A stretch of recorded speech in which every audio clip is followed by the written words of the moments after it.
नमस्कार। CCA online classes में आपका हार्दिक स्वागत है। आज हम कक्षा 11वीं के अंतर्गत अध्याय प्रथम नमक का दारोगा पढ़ने जा रहे हैं। इसके लेखक हैं मुंशी प्रेमचंद। यह मुंशी प्रेमचंद के द्वारा लिखी गई कहानी है। जब नमक प्राचीन काल में नमक पर टैक्स लगा दिया गया था। ये ईश्वर के द्वारा प्रदत्त वस्तु थी। जब नमक पर टैक्स लगाया गया तो इसके लिए विभाग भी बनाए गए।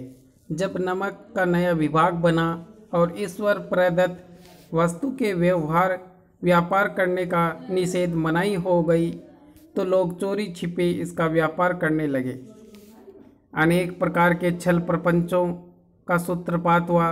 कोई घूस रिश्वत से काम निकालता था, कोई चालाकी से नमक प्राप्त करता था। अधिकारियों के पोबारे थे, अधिकारियों के मजे थे, क्योंकि उन्हें घूस मिल रही थी, रिश्वत मिल रही थी।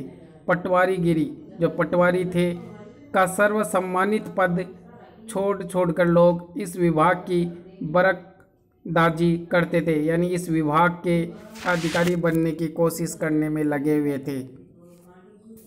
इसके दारोगा पद के लिए तो वकीलों का भी जी ललचाता था, और इस नमक विभाग का जो दारोगा था, अधिकारी था, उस पद के लिए वकील भी चाहते थे कि हम भी इस नमक विभाग के दारोगा बन जाएं। यह वह समय था जब अंग्रेजी और ईसाई मत को लोग एक ही वस्तु समझते थे। फारसी का प्राबल्य था, फारसी भाषा बोली जाती थी, फारसी का बाहुल्य था।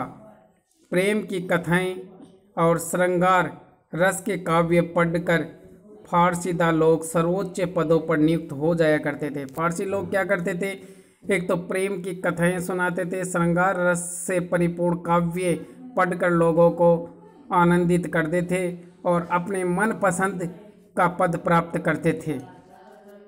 मुंशी वंशीधर जी जुलेखा की वीर कथा समाप्त करके सीरी और फर्राद के प्रेम वृत्तांत को, नल और नील की लड़ाई और अमेरिका के आविष्कार से अधिक महत्व की बातें समझते हुए रोजगार की खोज में निकले।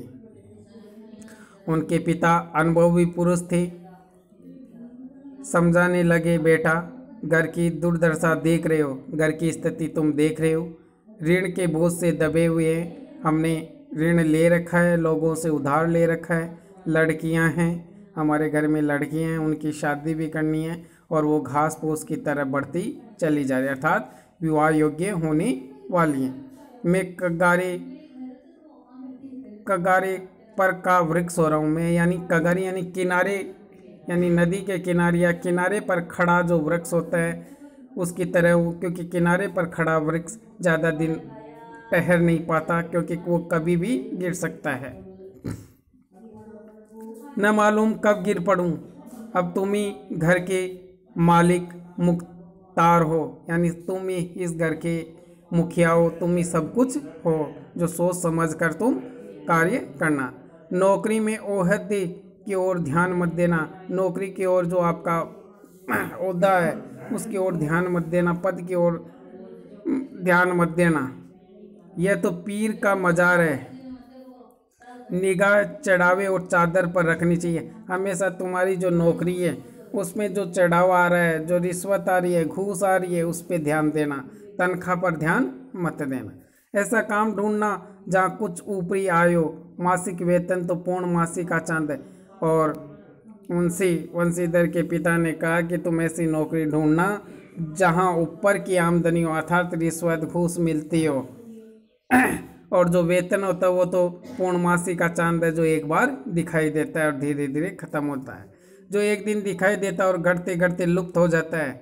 ऊपरी आय बहता हुआ स्रोत है। ऊपरी आय है जो तो लगातार बहता हुआ स्रोत है, लगातार बहता हुआ झरना है, जिससे सदैव प्यास बुझती है, क्योंकि रोजाना रिश्वत मिलती है, इसलिए सदैव प्यास बुझ जाती है।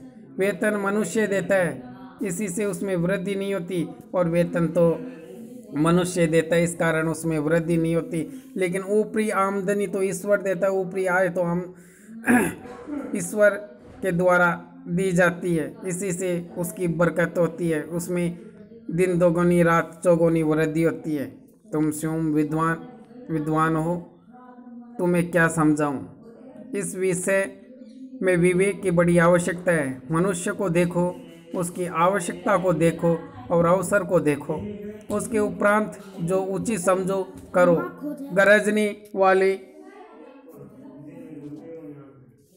गरजने वाले आदमी के साथ कठोरता करने में लाभ ही लाभ है, लेकिन बेगरज यानी जिससे हमारा लाभ नहीं को दाव पर पाना जरा कठिन है।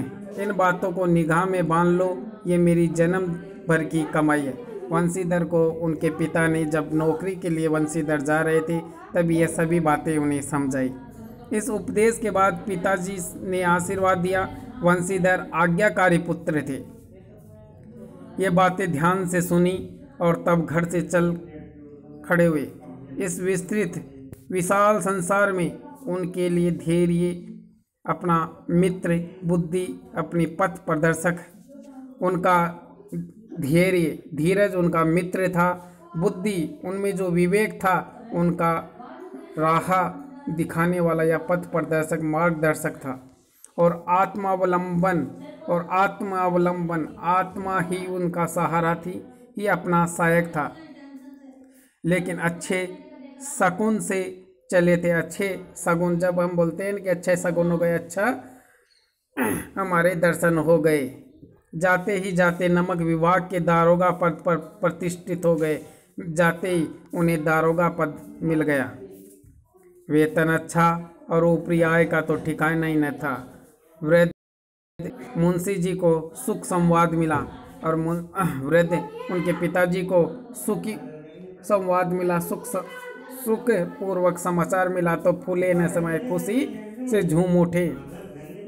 महाजन कुछ नरम पड़े।